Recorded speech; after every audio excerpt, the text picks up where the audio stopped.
நேற்று என் பையனை நான் ஒரு வார்த்தை உங்கள் வயசு தான் அவனுக்கு, இப்போ ஃபஸ்ட் இயர் முடிச்சு செகண்ட் இயர் தேர்ட் செமஸ்டரில் இருக்கிறான், லா காலேஜில் இருக்கான். அவன் சொல்கிறான், முட்டாள்தனமாக பேசாதப்பா அப்படின்ட்டேன். அவன் ஒரு வார்த்தை சொன்னான் பாருங்க, எனக்கு ஆச்சரியமாக இருந்ததுங்க. அவன் ஒன்றும் தமிழ் பேசுகிற பையன் இல்லை, அவன் ஆங்கிலம் தான் பேசுவான். ஆங்கிலம் பேசினா முழுமையாக ஆங்கிலத்தில் பேசுவான், என்கிட்ட உருதுல பேசுவான்.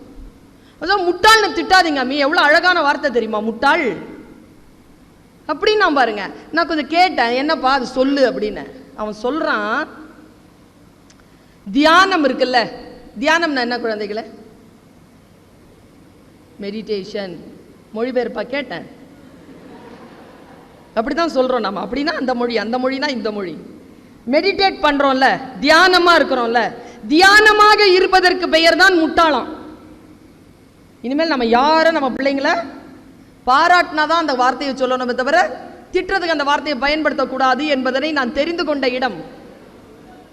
என்னன்னா, வாழுக்கால் திட்டிக்கோங்க.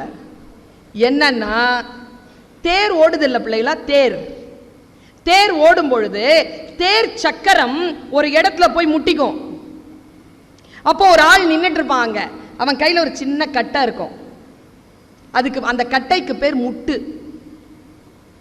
அவன் சாமி வருது, அவனுக்கு சாமி வேணும், அவன் தேர்ல கை பிடிச்சனா அவனுக்கு அவ்வளவு ஜன்ம சாபல்யம். ஆனா அவன் அந்த தேரை பார்க்க மாட்டான், அந்த கயிறை பார்க்க மாட்டான், அந்த சாமியை பார்க்க மாட்டான். அவன் நோக்கமெல்லாம் சாமி சிலை மறுபடியும் கோயில் போய் சேர வேண்டும். எங்கே சக்கரம் முட்டிக்கொண்டாலும் அந்த முட்டை வைத்து கொண்டு அந்த சக்கரத்தை திருப்புகின்ற அந்த ஆளுக்கு பெயர் முட்டு ஆள். அதை திட்டா மாத்தணும் பாருங்க, அதுதான் நம்முடைய மிகப்பெரிய பெருமை. வேறு எதையும் கவனத்தில் கொள்ளாமல் தன் வேலையே செய்யக்கூடியவனை திட்டுகின்ற மரபு வந்து விட்டது நமக்கு.